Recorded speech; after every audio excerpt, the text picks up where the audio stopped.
¿Es posible que un jardinero tenga una hija llamada Margarita y su mujer se llame Rosa?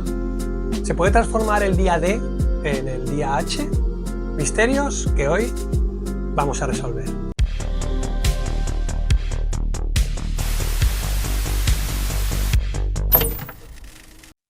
¿Cómo es posible que una empresa valorada en más de 70.000 millones de dólares desaparezca en cuestión de meses? ¿Qué pasa cuando el deseo de ganar más supera cualquier límite ético? La avaricia, uno de los peores pecados que puede autodestruirte en un segundo. Empresas que traspasan los límites y rebasan todas las líneas rojas con tal de obtener más ganancias e incrementar sus cuentas corrientes.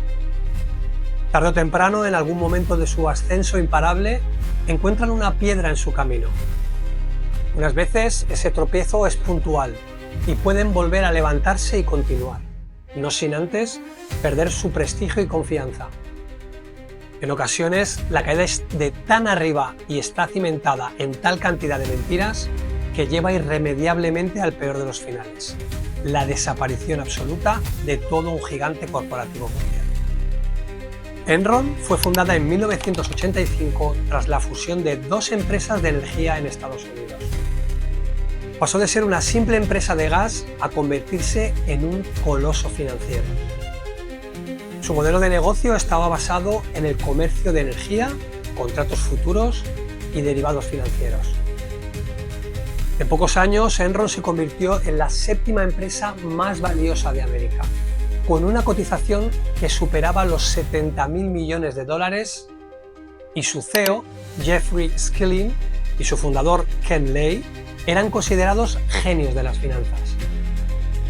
El problema es que todo era un entramado de mentiras, ya que la empresa no generaba tantas ganancias como querían hacer ver.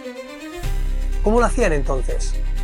Maquillando sus libros contables usando una técnica llamada contabilidad de marca a mercado. Esta funcionaba de la siguiente forma: inventaban ingresos futuros como si ya los hubieran ganado, por lo tanto, cada negocio que cerraba, sobre el papel, era una inversión súper rentable. Pero en realidad estaban perdiendo millones, ya que en la mayoría de las veces dichos negocios solo generaban pérdidas.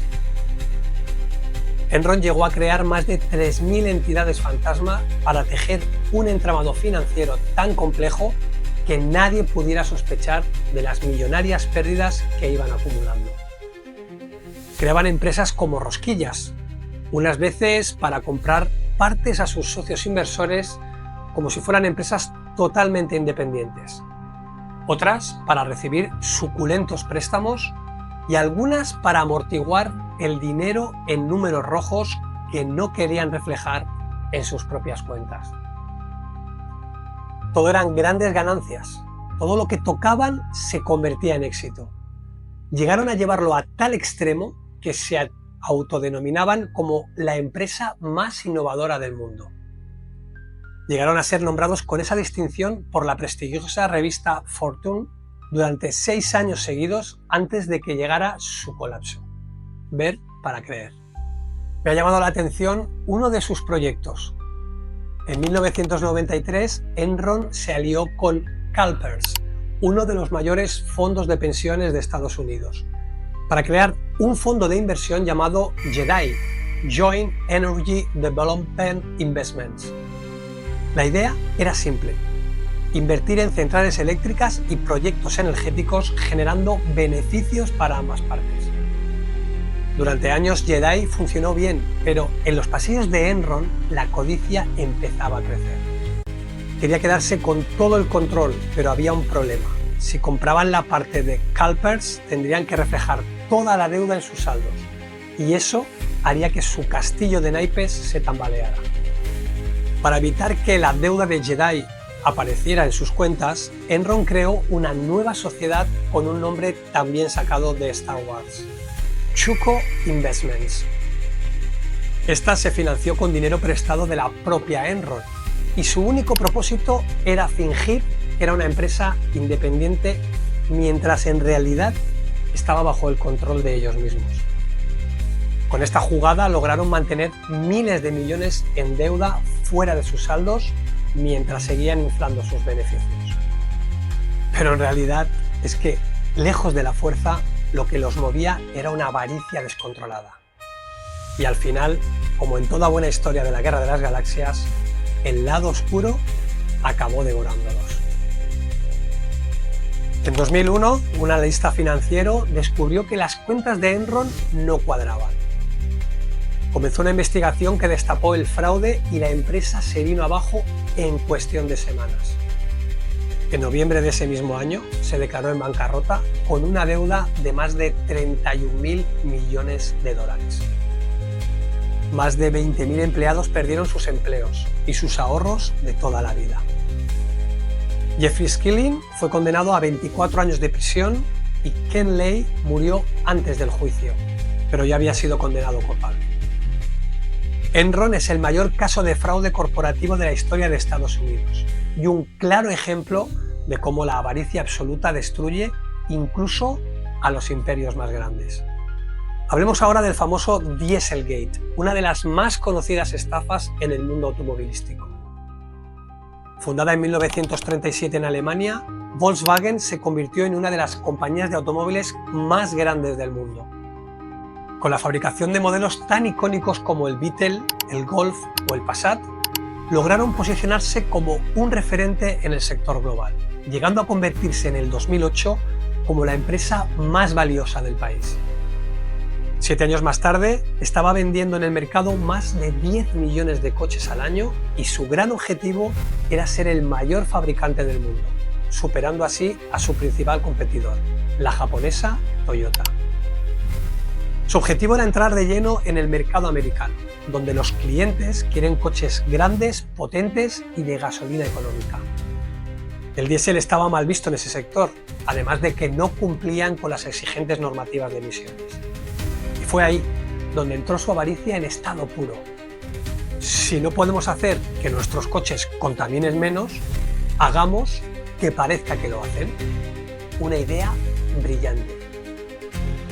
Los ingenieros de Volkswagen diseñaron un sistema que permitía al coche detectar cuándo estaba siendo sometido a pruebas en un laboratorio. Instalaron un dispositivo en el motor que detectaba los parámetros que se usan en los bancos de pruebas, para que así su software pirata se activara y redujera la emisión de gases utilizando más combustible. Eso hizo que el año 2007 pudiera pasar las pruebas y en 2008 empezaron a comercializar sus coches diésel en el mercado. Pero pronto surgieron los problemas.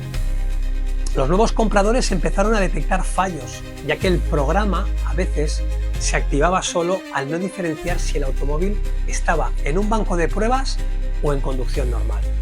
Y eso hacía que se disparara el consumo y que algunos componentes internos y filtros se dañaran, aunque, claro está, nadie sabría el porqué.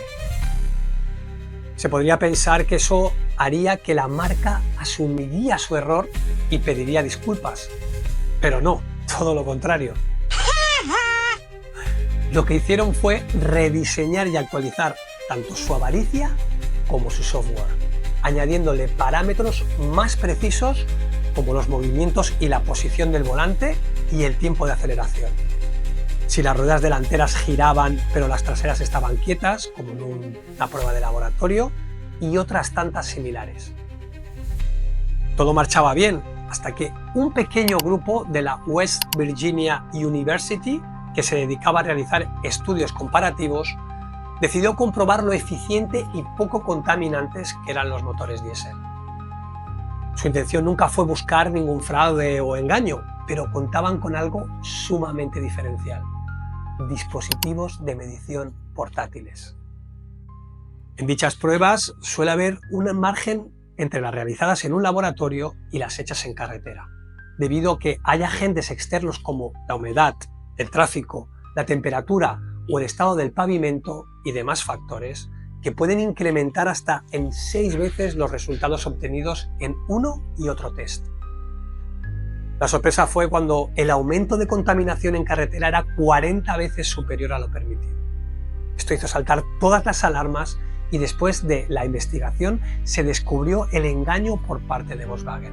Debido a todo esto, la marca reconoció que había hasta 11 millones de coches afectados y se vio obligada a pagar en multas y recompras de coches la friolera cantidad de 25.000 millones de dólares. Su CEO, Martin Unterkorn, fue obligado a presentar su dimisión en septiembre de 2015, después de que justo el día anterior hubiera declarado en un comunicado que no tenía constancia del dispositivo y desconocía totalmente el uso de dicha práctica. Aunque a día de hoy la marca está en una nueva crisis como todos los coches de fabricación europea, debido a la bajada de ventas por la competitividad de los fabricantes asiáticos en los nuevos modelos de coches eléctricos, la sombra del denominado caso Dieselgate es una mancha que quedará grabada en su historia y la acompañará hasta el final de sus días. La avaricia quizás es uno de los peores pecados que existen. A algunos de ellos, si logramos retorcerlos o cambiarlos de perspectiva, podríamos darle cierta connotación positiva, como la envidia sana o la soberbia como motor para no rendirse. Pero la avaricia tendrá siempre ese tinte negativo tan difícil de eliminar por mucho que se intente limpiar. Porque, ¿dónde está el límite? ¿100.000, 1.000.000, 1.000 millones? ¿Un negocio, una empresa, una multinacional? ¿Presencia mundial en ciertos de países? ¿Tener un peso importante en los mercados bursátiles? No existe un techo, ya que siempre que se llega a la cima en un sector o profesión, podemos virar o redirigirnos hacia otro lado y comenzar a escalar. Es algo realmente difícil, pero no imposible. Hay una delgada línea, sobre todo para aquellos que tienen mucho poder, tanto económico como corporativo, la cual algunas veces se traspasa, persiguiendo un fin que en la gran mayoría de los casos ya se tiene: cantidades ingentes de dinero. Si realmente quieres ser avaricioso, si quieres más y más, haciendo lo que sea necesario para lograrlo, rompiendo las reglas, amasando dinero como si no hubiese un mañana, ten cuidado de que no te pase como al rey Midas. Porque si todo lo que tocas se convierte en oro, lo más probable es que acabes muriendo de hambre. Un saludo y nos vemos en el próximo vídeo.